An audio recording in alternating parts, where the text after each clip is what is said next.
मुंबई के domestic airport पर Indigo airlines के कर्मचारियों ने स्ट्राइक कर दिया है।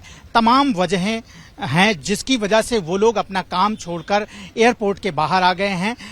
क्या इसकी वजह से इंडिगो एयरलाइंस पर भी प्रभाव पड़ सकता है? अभी तो हम ये नहीं कह सकते, लेकिन क्या दिक्कतें हैं जब जिसकी वजह से इन कर्मचारियों को काम छोड़कर आना पड़ा और ये बाहर आकर के अपनी मांगों को लेकर के जो है सामने आए हैं। भाई साहब, क्या दिक्कतें हुई हैं? अभी दिक्कत बोला तो ये जितने भी वर्कर है, जैसे लोडर है, हम लोग ड्राइवर है, क्लीनर है, ये कुछ 2200 काउंट है, 2200 वर्कर लोग का, सब मिलजुल के काम कर रहे हैं। और कई दिनों से हैरेसमेंट का प्रकार बहुत बढ़ रहा है, वर्कर लोग को हैरेसमेंट किया जाता है। अभी कुछ 19-20 तारीख को हैरेसमेंट के इसमें हमारा एक दोस्त गवाह बैठे हम लोग, उन्होंने सुसाइड कर दिया। उनको कुछ 1-2 महीने पहले उनको कुछ पैरालिसिस का अटैक आया था। ऑन ड्यूटी आया था, नाइट शिफ्ट था उनकी, विजय वागचौरे नाम है। ऑन ड्यूटी उनको पैरालिसिस का अटैक आने के बाद उनका उपचार किया, मेडिकल घर से उनका सब कुछ हो गया। आने के बाद उनको पनिशमेंट इधर से उधर, डोमेस्टिक से इंटरनेशनल भेजा गया, जबकि उनको डोमेस्टिक से नजदीक गिर रहा है। ऑफिस में बुलाया गया, फिटनेस सर्टिफिकेट, वार्निंग लेटर, ऐसे सब लोगों के पीछे हाथ धो के पड़े हुए हैं। लेकिन क्यों ऐसा क्यों कर रहे हैं, जबकि आप उनके लिए काम कर रहे हैं, रात दिन जो है काम कर रहे हैं, फिर ऐसा क्यों कर रहे हैं? तो वो कुछ खाली बस उनको हैरेसमेंट करना है। लड़के लोग को कैसा, जैसा अभी समझो किसी का छुट्टी पास करने का नहीं रहेगा, तो किसी का एक दिन छुट्टी हो गया वो तो भी वार्निंग लेटर इशू करते हो लोग। अभी उनको क्या पता, उनको पीछे क्या राज है, कितने वर्कर लोग ये कर रहे हैं।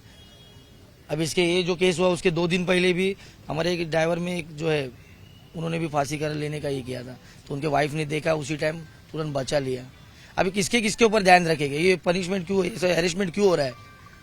ये एक बड़ा सवाल है कि जो ये कर्मचारी लगातार जो है इंडिगो के लिए काम करते हैं, लोडर का काम करते हैं, एयरपोर्ट पर ड्राइवर है, कोई वहां पर साफ सफाई करता है, आखिर उन पर क्या दिक्कतें आ रही हैं कि जिसकी वजह से वो लोग इस तरह से सड़कों पर उतरे हैं? मेरे साथ एक विक्टिम है जिनके पति ने जो है इस मामले में इन सब वजहों की वजह से बताया जाता है कि उन्होंने सुसाइड किया। मैडम, क्या मामला हुआ था जिसकी वजह से जो है ऐसा हुआ और आज आपके साथ जो है सब लोग खड़े हुए हैं?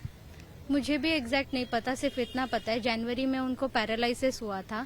यहाँ से ही यहाँ के ड्राइवर उन्होंने लेके गए थे। फिर उसके बाद 1 महीना वो लीव पे थे। अभी पैरालिसिस हुआ है तो कोई इंसान 2 दिन में तो ठीक नहीं हो सकता। फिटनेस सर्टिफिकेट लेके वो ऑफिस ड्यूटी उन्होंने ज्वाइन किया, वो देखने के बाद ही इन्होंने अंदर लिया रहेगा ना ड्राइवर के लिए। उसके बाद उनका टेस्ट वगैरह भी होता है, वो सब क्लियर करने के बाद ही इन्होंने ड्यूटी पे रखा रहेगा। तो फिर भी हर हफ्ते में उनको बोला जाता था कि नहीं आप अपने डॉक्यूमेंट सबमिट करो, नहीं आप अपना फिर फिटनेस सर्टिफिकेट दिखाओ। T1 से T2 में इंटरनेशनल एयरपोर्ट में शिफ्ट किया, जबकि उन्होंने बोला भी था, जिसकी रिकॉर्डिंग वगैरह भी है, कि मेरे को यहाँ पे ट्रैवलिंग का इशू होता है, गाड़ी चलाने का नहीं। तो फिर भी उनको बोला जाता था कि नहीं, फिर आप फिट नहीं हो, इसके लिए आप ट्रैवल नहीं कर पा रहे हो, आप फिर से फिटनेस सर्टिफिकेट निकालो करके। ऐसा आपके सामने कितनी बड़ी दिक्कत खड़ी हो गई है? बहुत बड़ी। मेरा 1.5 साल का बच्चा है, सिर्फ 2 महीना वो जॉब पे नहीं जा रहे थे, आपके पास सब डॉक्यूमेंट्स है, तो फिर भी 2 महीने का सैलरी उन्होंने होल्ड पे रखा था। अब इंसान अगर पैरालिसिस है, आपको सब पता है, सब डॉक्यूमेंट सबमिट किए हैं, तो वो तो सैलरी होल्ड पे नहीं रखनी चाहिए ना। 2 महीने की सैलरी होल्ड पे रखे थे, वो प्रेशर तो आदमी मेंटली डिस्टर्ब तो होगा। 2 बसेस है, बस चलाते थे मेरे मिस्टर, 2 बसेस है, तो फिर भी खाना खाते रहेगा तो फिर भी इनको ही बोला जाता था कि नहीं आप अपनी बस लेके जाओ।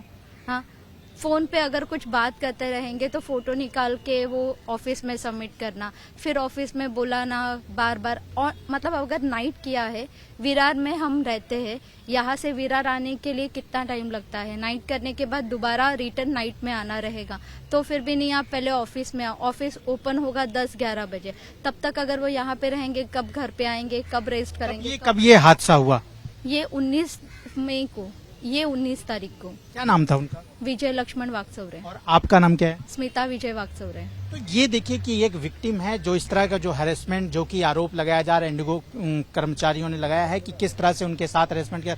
मैं आपको अगर एक तस्वीर दिखाऊं तो यहाँ पर जितने लोग खड़े हैं ये सारे नौजवान हैं, और इनसे जब मेरी बातचीत हुई तो सबका यही कहना है कि ज्यादा इनकी सैलरी भी नहीं है, 12,000, 15,000, 16,000 ज्यादा से ज्यादा सैलरी है, और उसको लेकर के जो है ये लोग जो है परेशान रहते हैं और उन्हें एक छुट्टी के लिए परेशानी की।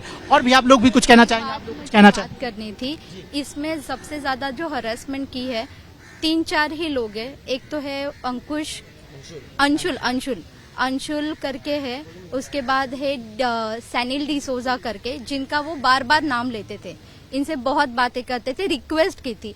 विल्सन करके है, जिनको उन्होंने बहुत रिक्वेस्ट की थी कि मेरे को वहां पे शिफ्ट मत करो, और ये ज्यादा टाइम भी नहीं हुआ, गए महीने की बात रहेगी, मतलब 20-21 अप्रैल तक का। इस मामले में आपने एयरपोर्ट पे पुलिस में शिकायत दर्ज कराई है? क्या उन्होंने FIR लिया? नहीं, अभी तक कुछ FIR।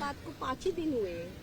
मैं अभी उनको गुजर के ज्यादा टाइम नहीं हुआ, तो मैं 10 दिन आ नहीं सकते। आप लोग पुलिस स्टेशन गए थे, वहाँ पे कुछ बात हुई अभी बात हुई है, उन्होंने बोला कि एप्लीकेशन लिख के दे दीजिए, हम लोग करेंगे करके। और एक पुजारी करके है, ये 4 नाम वो बार बार ही लेते थे कि ये बहुत ज्यादा ही टॉर्चर कर रहे थे। इंडिगो की और भी महिला कर्मचारियां यहाँ पर देखिए कि मैं उनसे भी बात करूं। मैडम, क्या क्या दिक्कतें हो जाती हैं? क्या क्या दिक्कतें आपको लगता है कि क्या दिक्कतें आप लोग फेस कर रहे हैं काम करते हुए? जी बताइए। जी मैडम, आप बोलेंगे क्या दिक्कतें, शॉर्ट में बताइए, क्या दिक्कतें फेस कर रहे हैं? फेस करना मतलब सर, टर्मिनल चेंज होता है हम लोग का बार बार, हर मंथली। एक तो लेडीज लोग का प्रॉब्लम रहता है, ऊपर से हम लोग को घर का देख के फिर काम का भी देखते हैं। टर्मिनल चेंज होना, इधर से उधर ट्रैवलिंग नहीं जमता है, फिर बोला जाता है कि टाइम पे कट टू कट टाइम पे आने का। 5-10 मिनट भी, जरा भी 1-2 मिनट भी लेट होता है तो फिर हम लोग को पैसेंजर के सामने ही चिल्लम चाली कर देते हैं, मतलब कुछ भी बोलना चालू करते हैं। फिर उसके बाद में जो जैसे कि अभी हम लोग को अभी टर्मिनल 1 के लिए हम लोग रिक्वेस्ट करें, जिधर हम लोग को जो टर्मिनल जमता है उधर करने के लिए बोलते, तो फिर वो लोग बात भी नहीं सुनते, बोलते हाँ ये करने का है तो करो, नहीं तो रिजाइन दे दो। और भी महिला कर्मचारी, हम उनसे बातचीत करना। जी मैडम, क्या दिक्कतें हो रही हैं जिसकी वजह से आप लोग इस तरह से काम छोड़ करके बाहर खड़ा होना पड़ रहा है? एक्चुअली सर, ज्यादा करके तो हरेसमेंट किया जाता है, और प्लस हमारे ग्रुप में एक कविता करके है, वो हर चीज में, अभी बस के लिए होता है या किसी और चीज के लिए भी होगा ना, तो भी वो हरेस करते हैं उन लोग हम लोगों को। उस वजह से सब लोग, अभी हम लोग भी ऑन ड्यूटी भाग हुए आए हुए। तो आप देखिए कि सबसे बड़ा जो आरोप है इंडिगो के पदाधिकारियों पे, उनका ये कहना है कि सबसे ज्यादा इन्हें हैरेस किया जा रहा है, परेशान किया जा रहा है, ठीक से काम नहीं करने दिया जा रहा है, और उसको लेकर के जो है आज इनका यहाँ पर ये विरोध है, ये प्रोटेस्ट है। इसकी वजह से 1-2 लोगों ने अपनी जिंदगी दांव पर लगा दी, और अब इनका यही कहना है कि अगर ये बातें आपकी नहीं मानी जाती हैं तो फिर आगे आप लोग क्या करने वाले हैं, क्योंकि अभी इंडिगो की एयरलाइंस पे कोई असर नहीं हुआ है, जैसा कि मैंने अभी बातचीत की है, लेकिन आगे आप लोगों का क्या कदम है? हम लोग ऐसे ही धरना लेके बैठने वाले हैं, जब तक हमको न्याय नहीं मिलता तब तक हम लोग ऐसे ही धरना लेके बैठेंगे, क्योंकि इसकी कंप्लेंट हम लोग ने ऑलरेडी दिल्ली के इंडिगो के जो ब्रांचेस है उधर तक हम लोग ने कंप्लेंट दिया है, मगर कुछ नहीं, हमको उसका रिजल्ट अभी तक कुछ नहीं मिला है। ये एक बड़ी बात है। इनका कहना है कि अगर हमारी मांगे नहीं मानी जा रही हैं तो हम आगे भी अपने प्रोटेस्ट को, धरने को आगे बढ़ाएंगे। मैं आपको बता दूं कि ये जितने लोग यहाँ पर खड़े हैं, ये इंडिगो में कोई ड्राइवर है, कोई लोडर है, कोई सफाई कर्मचारी है, और इनका एक अहम काम होता है एयरपोर्ट पे।